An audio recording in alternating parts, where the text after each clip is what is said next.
Hey John, welcome back. Well, your coffee's ready.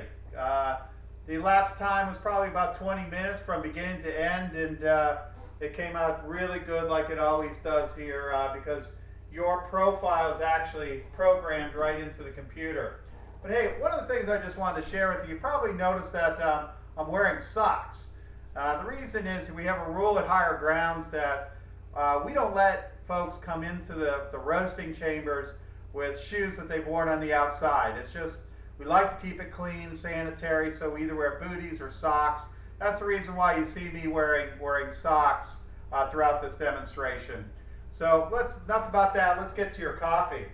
I'm going to remove the top chaff collector, and you probably can't see it because of the quality of the video, but there's little pieces of the coffee, that outer skin that's coming down here. And that will be cleaned out after I shoot the video before the next roast. It's cleaned out, everything's cleaned out after every roast. But wow, I tell you, your coffee, this bean, there's just nothing like it in the world. It plumps up really good. All the beans are universal in size. It's just a really, really high quality coffee.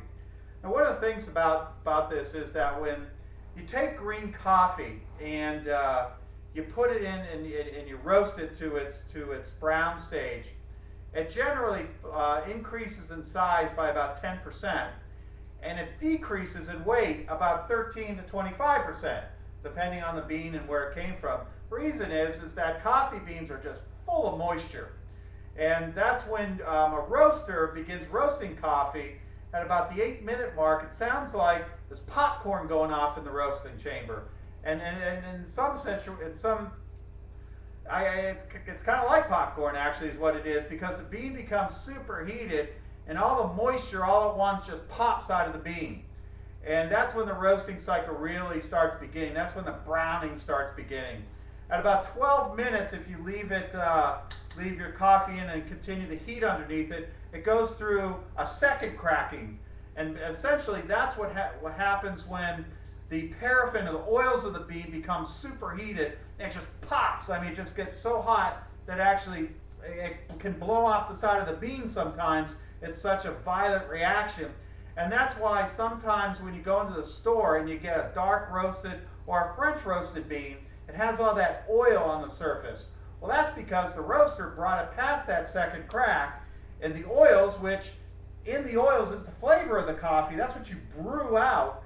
Instead of being inside the bean, where some roasters, me for example, would say where it belongs, it's actually on the outside.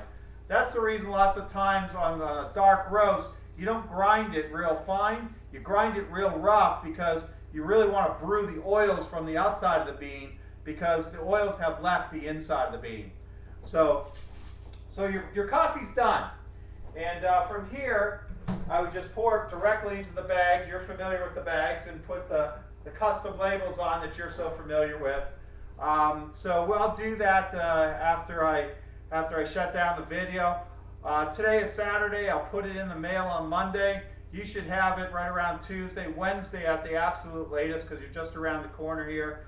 But hopefully this will be the finest cup of coffee you've ever tasted.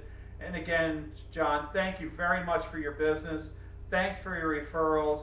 And if you tell another friend, we'd certainly appreciate it.